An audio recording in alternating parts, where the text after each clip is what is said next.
This is a planning application to rezone a vacant parcel located on Highway 221, Centerville. My name is Alice, and I'm a planner with the County of Kings.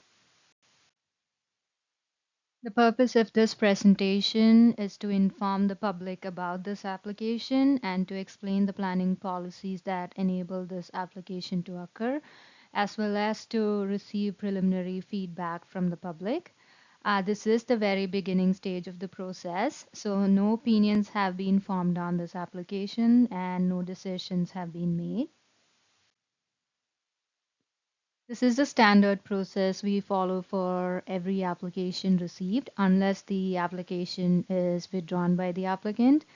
The first step of the process is to receive a complete application, which we have received. The second step is usually a public information meeting. Public information meetings are held in the community where the subject property is located. A public information meeting was held for this application on February 5th in the Centerville Community Hall. The meeting was not recorded, so this is a re-recording of the presentation presented at the meeting. The third step of the process is a staff review.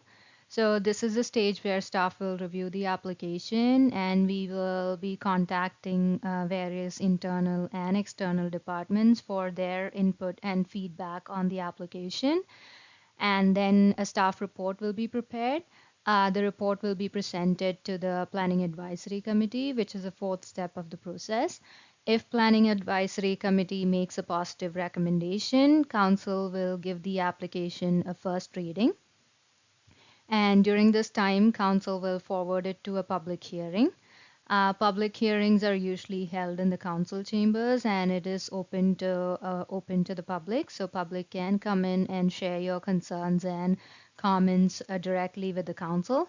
Soon after the public hearing, there will be a second reading for the application, and at this stage, council will make a decision, and this decision will then be advertised on our website, at which time a 14-day appeal period will begin for the application. County of Kings map, and the red circle on the map is the approximate location of the property within Centerville. This is a subject property, which is approximately 2.5 acres. However, the applicant might not be able to develop the entire property because of some limitations, which I will explain in the coming slides. As we can see here, the access to the property is from Highway 221. And the property is largely wooded and currently has no existing structures. The neighboring uses are mostly residential, and there are a few agricultural uses to the north. As I mentioned previously, the property is currently vacant, and the applicant's intention is to build a 4-unit dwelling on the property. The reason for the rezoning is because the property is located within a zone called the residential 1 and 2 unit R2 zone. And the R2 zone does not permit multi-unit dwelling type as of right. So the property is proposed to be rezoned to the residential mixed density R3 zone, which would enable the proposed development.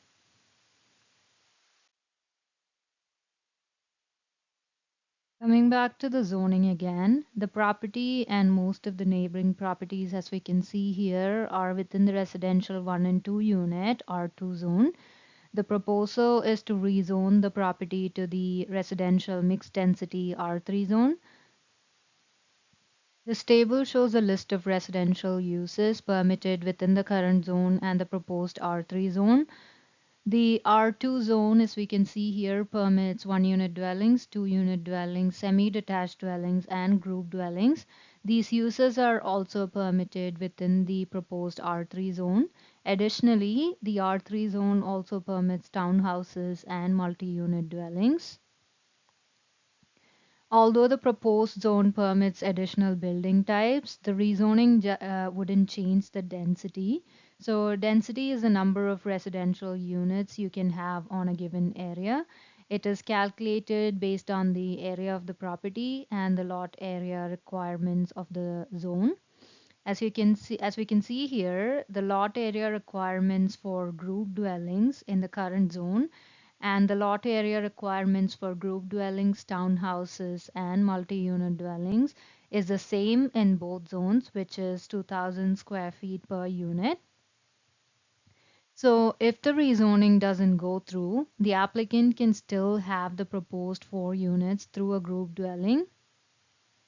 This is how a group dwelling might look like. You can have a group of 1 unit dwellings or duplexes on the property, and these will probably be rental units unless subdivided.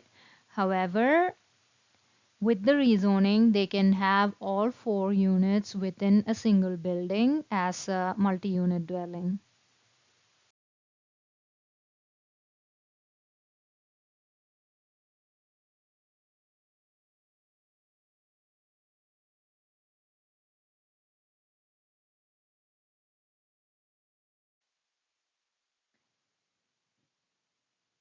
So the constraints I mentioned earlier, again, this is a subject property. The 4 unit dwelling is currently proposed somewhere here on the property. As can be seen, the property has a water course running through the eastern portion, and there is a wetland surrounding the water course, which means no construction will be possible on this portion. Wetlands are regulated by Nova Scotia Environment, which is a provincial body, and the provincial wetland regulations would apply to this region. It was discovered during site visit that the property has a ditch running along somewhere along this path, which drains to the watercourse I mentioned earlier. And during the public information meeting, the public also mentioned that there is another ditch on the property which drains from Morse Lane again to the watercourse on the subject property. Moving on to some of the photographs of the subject property. So on top right, we have a key map for reference. This is the view of the subject property from Highway 221. And this is a view from the axis of the subject property looking north. As we can see here, there is a residential dwelling across Highway 221. And this is a view of the semi-detached dwellings located here on the map.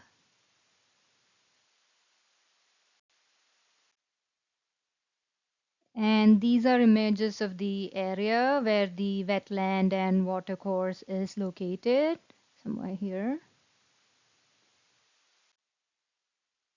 This is another view of the subject property from the west, looking east. Sorry, from the east, looking west. The 4 unit dwelling is proposed somewhere here.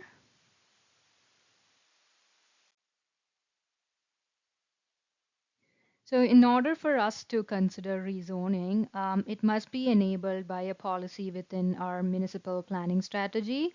Policy 5.3.3 is a policy that enables this rezoning. This policy enables council to consider rezoning land from one zone enabled in a designation to another zone enabled within the same designation. And the policy directs us to this policy, which is 3.1.3, which states permit within the residential designation all zones listed in policy 3.1.2 above. And this is policy 3.1.2. As we can see here, both the residential 1 and 2 unit zone, which is a current zone, and the residential mixed density zone, which is a proposed zone, are listed within this policy. As a result, council is able to consider this rezoning.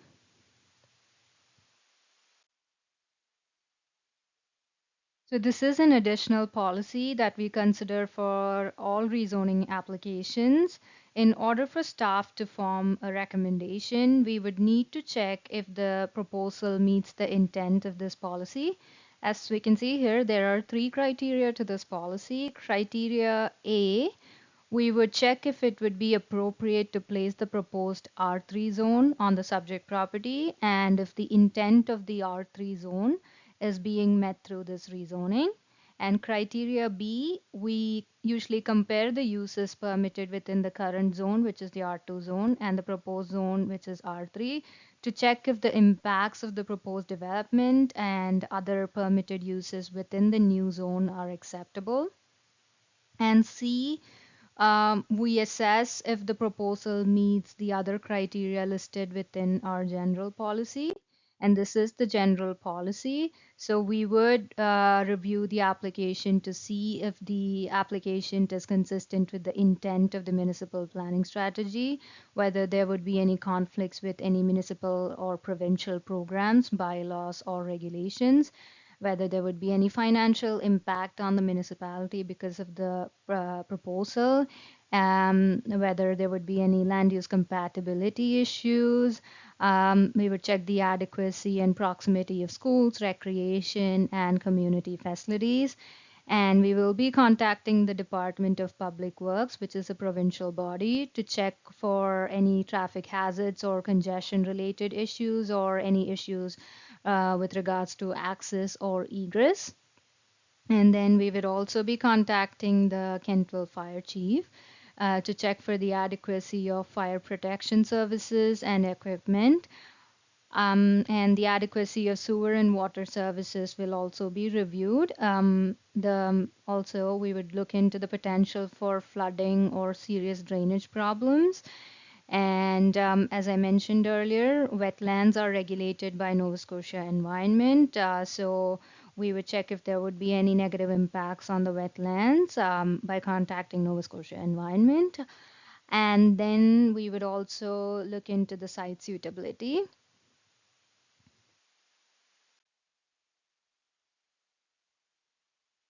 That concludes the presentation. Again, I'm the planner in charge of this file.